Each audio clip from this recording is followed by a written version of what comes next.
আমি বুঝলাম না এখানে কি ড্রাইভারে এইভাবে গাড়ি চাপানোর কোনো মানে আছে?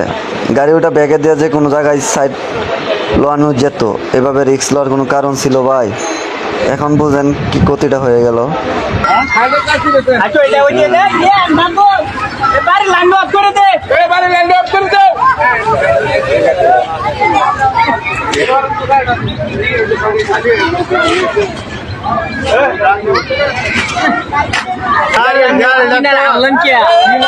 গাড়িটা এন্ডা আসিন এই গাড়িটা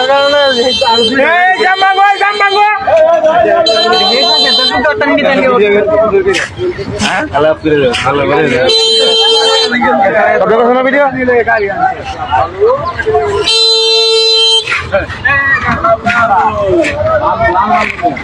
গাছ পাই গিয়েছে